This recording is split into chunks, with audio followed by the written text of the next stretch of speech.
पाकिस्तान की एक और शर्मनाक हरकत है जो सामने आई है।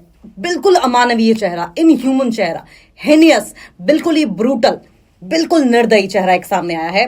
क्योंकि अभी आपको याद होगा कि किस तरीके से एक टर्बुलेंस में इंडिगो की फ्लाइट फंस गई थी इंडिया की, लेकिन पाकिस्तान ने उसे एयर स्पेस नहीं दिया, एयर स्पेस को इस्तेमाल करने की इजाजत नहीं दी। दरअसल फ्लाइट 6E2142 को श्रीनगर के पास अचानक और तीव्र मौसम की स्थिति का सामना करना पड़ा, जिसके बाद पायलट ने टर्बुलेंस से बचने के लिए लाहौर एयर ट्रैफिक कंट्रोल यानी कि एटीसी से कुछ समय के लिए पाकिस्तान हवाई क्षेत्र में प्रवेश करने की अनुमति मांगी। हालांकि पाकिस्तान ने अनुरोध को अस्वीकार कर दिया। दिल्ली से श्रीनगर जा रही इंडिगो की फ्लाइट को बुधवार शाम को बीच हवा में भयानक टर्बुलेंस का सामना करना पड़ा, जिसके कारण पायलट को आपातकालीन स्थिति घोषित करनी पड़ी। एयरलाइन के अनुसार भीषण उथल पुथल के बावजूद विमान सभी 227 यात्रियों और चालक दलों के सदस्यों को सुरक्षित रूप से श्रीनगर अंतरराष्ट्रीय हवाई अड्डे पर उतार लिया गया। लेकिन इस दौरान पाकिस्तान की शर्मनाक हरकत भी सामने आई। इमरजेंसी में फंसे पायलट ने पाकिस्तान से एयर स्पेस के इस्तेमाल की इजाजत मांगी थी, जिसे पाकिस्तान ने इनकार कर दिया। फ्लाइट 6E2142 को श्रीनगर के पास अचानक और तीव्र मौसम की स्थिति का सामना करना पड़ा, जिसके बाद पायलट ने टर्बुलेंस से बचने के लिए लाहौर एयर ट्रैफिक कंट्रोल यानी एटीसी से कुछ समय के लिए पाकिस्तानी हवाई क्षेत्र में प्रवेश करने की अनुमति मांगी थी, लेकिन पाकिस्तान ने अनुमति नहीं दी। पीटीआई ने सूत्रों के हवाले से बताया कि अनुरोध को अस्वीकार कर दिया गया। श्रीनगर के पास भयंकर टर्बुलेंस में फंस गया था यह विमान। जब विमान अपने मूल उड़ान पथ पर आगे बढ़ रहा था तो वो श्रीनगर के पास टर्बुलेंस में फंस गया, जिससे कि यात्रियों में घबराहट फैल गई। सोशल मीडिया पर शेयर किए गए वीडियो में विमान के हिंसक रूप से हिलने के दौरान यात्रियों को प्रार्थना करते हुए, खुद को संभालते हुए देखा गया था। तृणमूल कांग्रेस की सांसद सागरिका घोष भी पहुंची थी, जो कि 4 अन्य पार्टी नेताओं के साथ विमान में सवार थी। उन्होंने कहा कि ये मौत के करीब का अनुभव था। लोग चीख रहे थे और साथ साथ आपको बताएं कि प्रार्थना भी कर रहे थे। पायलट को सलाम है जिसने हमें उस स्थिति से बाहर निकाल लिया। उन्होंने कहा कि जब हम उतरे तो हमने देखा कि विमान का अगला हिस्सा टूट गया था। सागरिका आगे बताती हैं कि ऐसा लगा जैसे मौत आ गई है। टीएमसी लीडर सागरिका घोष ने बताया कि कितना भयावह था श्रीनगर फ्लाइट का एक्सपीरियंस। इंडिगो की फ्लाइट श्रीनगर में टर्बुलेंस में फंस गई थी। इस विमान में टीएमसी का जम्मू कश्मीर जा रहा था प्रतिनिधिमंडल।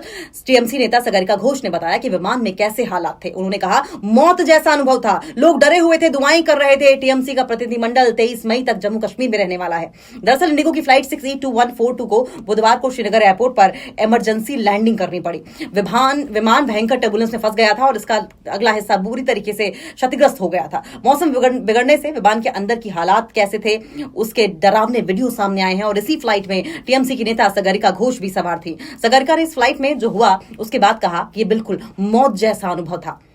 ड्रेको ब्रायन, नदीमुल हक, सागरिका घोष, मानस भूनिया और ममता ठाकुर सहित तृणमूल कांग्रेस के 5 सदस्यीय प्रतिनिधिमंडल श्रीनगर जाने वाली फ्लाइट में सवार था, जिसमें खराब मौसम के चलते हालात खराब हो गए और फिर विमान की सुरक्षित इमरजेंसी लैंडिंग करा दी गई। मौत जैसा पूरा यह अनुभव था। टीएमसी नेता घोष ने कहा कि यह मौत के करीब जैसा अनुभव था। मुझे लगा मेरी जिंदगी खत्म होने वाली है। लोग डरे हुए थे, दहशत से चिल्ला रहे थे और दुआएं कर रहे थे। उन्होंने आगे पायलट की तारीफ करते हुए कहा कि पायलट को सलाम है जिन्होंने हमें वहां से निकाला। जब हम उतरे तो हमने देखा कि विमान का पिछला हिस्सा उड़ गया था। घोष ने बताया कि इमरजेंसी लैंडिंग के बाद प्रतिनिधिमंडल ने पायलट को धन्यवाद दिया। इस फ्लाइट में 200 लोग सवार थे और सभी सुरक्षित हैं। किसी को भी किसी तरह कोई नुकसान नहीं हुआ है। हालांकि जैसे ही मौसम बिगड़ा और पायलट का कैबिन हिलने लगा, हालात बिगड़ने लगे, तो लोग दहशत में आ गए और दुआएं करने लगे। फ्लाइट के वीडियो भी अब सामने आ रहे हैं जिसमें लोगों का डर और दहशत साफ देखा जा सकता है।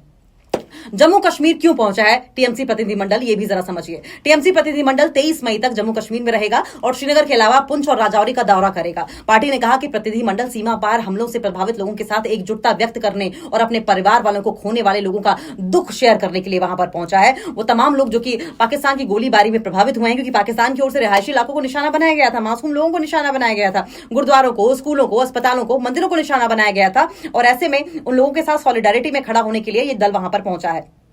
इसके अलावा आपको ये भी बताएं कि सागरिका घोष ने कहा कि जम्मू कश्मीर के सीमावर्ती गांवों को ऑपरेशन सिंदूर के बाद पाकिस्तान की तरफ से किए गए अटैक से सबसे ज्यादा नुकसान हुआ है और प्रतिनिधिमंडल लोगों को यह बताने आया है कि वो अकेले नहीं है। उन्होंने कहा कि सीमावर्ती गांवों को अनदेखा नहीं किया जाना चाहिए और उन्हें वो ध्यान, राहत और पुनर्वास मिलना चाहिए जिसके वो हकदार हैं। ऑपरेशन सिंदूर के बाद पाकिस्तान की तरफ से एलओसी पर गोलीबारी की गई, जिससे कि सीमावर्ती गांव प्रभावित हुए और इसी के चलते टीएमसी प्रतिनिधिमंडल उन लोगों से मुलाकात करने पहुंचा है। भारत ने 22 अप्रैल के जम्मू कश्मीर के पहलगाम आतंकी हमले के निर्णायक सैन्य जवाब के रूप में 7 मई को ऑपरेशन सिंदूर शुरू किया था। भारतीय सशस्त्र बलों ने पाकिस्तान और पाकिस्तान के कब्जे वाले जम्मू कश्मीर में आतंकी बुनियादी ढांचे को निशाना बनाया, जिससे कि जैश ए मोहम्मद, लश्कर ए तैयबा और हिजबुल मुजाहिदीन जैसे आतंकी संगठनों से जुड़े 100 से अधिक आतंकवादी मारे गए थे। फ्लाइट में जो सवार यात्री थे उनमें दहशत का माहौल था। घटना के बाद इंडिगो ने एक आधिकारिक बयान जारी किया था जिसमें 21 मई 2025 को दिल्ली से श्रीनगर जाने वाली इंडिगो की उड़ान 6E2142 अचानक ओलावृष्टि की वजह से थोड़ी इनबैलेंस होती नजर आई। ओलावृष्टि से बचती हुई श्रीनगर अंतर्राष्ट्रीय हवाई अड्डे पर सुरक्षित उतरी। उतरने पर सभी ग्राहकों की देखभाल की गई और किसी के घायल होने की सूचना नहीं है। विमान अभी श्रीनगर में आवश्यक निरीक्षण और रखरखाव से गुजर रहा है और सभी मंजूरी मिलने के बाद परिचालन फिर से शुरू होगा। एयरलाइन ने यात्रियों को उनके सहयोग के लिए धन्यवाद दिया और इस बात पर जोर दिया कि ग्राहकों और चालक दल की सुरक्षा उसकी सर्वोच्च प्राथमिकता है। बयान में आगे ये कहा गया कि हम इस उड़ान को सुरक्षित रूप से पूरा करने में अपने ग्राहकों के सहयोग के लिए ईमानदारी से उनका आभार व्यक्त करते हैं।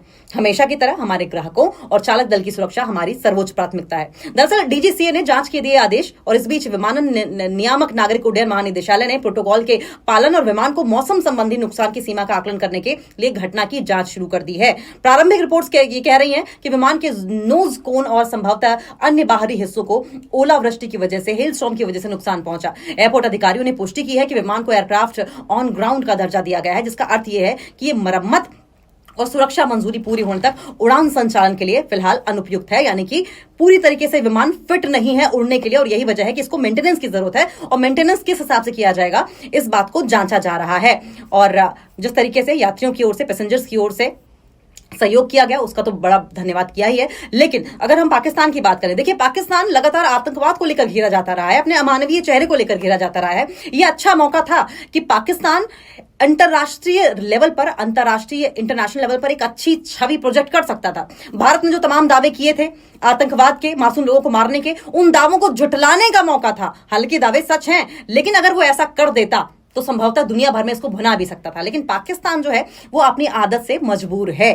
पाकिस्तान एक, वो कहते हैं ना कि कुत्ते की पूंछ कभी सीधी नहीं होती है, पाकिस्तान वो पूंछ है जो कभी सीधी नहीं होने वाली है, क्योंकि पाकिस्तान चाहता तो टर्बुलेंस में फंसे विमान को अपने यहां सुरक्षित लैंडिंग करवाता, जिससे कि पूरे विश्व भर में एक ऐसा ह्यूमन एंगल पाकिस्तान को लेकर जाता जिसकी सराहना लगभग सभी देश करते। संभवतः भारत भी उसकी इस ह्यूमन ग्राउंड पर लिए गए एक्शन की सराहना करता, तारीफ करता और दोनों के बीच में जो मनमुटाव है वो थोड़ा सा कमजोर जरूर पड़ता, हो सकता है और कमजोर पड़ता और ज्यादा दोस्ती प्रगाढ़ होती, दोस्ती की तरफ आगे हो सकता है कदम बढ़ता। लेकिन पाकिस्तान ने यह करना मुनासिब नहीं समझा, क्योंकि पाकिस्तान अपनी चाल चलन चरित्र बदल नहीं सकता है। और यही वजह थी कि हमने जब ये इंडिगो का विमान टर्बुलेंस का शिकार हुआ तो पाकिस्तान को अपने अड़ियल रवैये पर कायम देखा।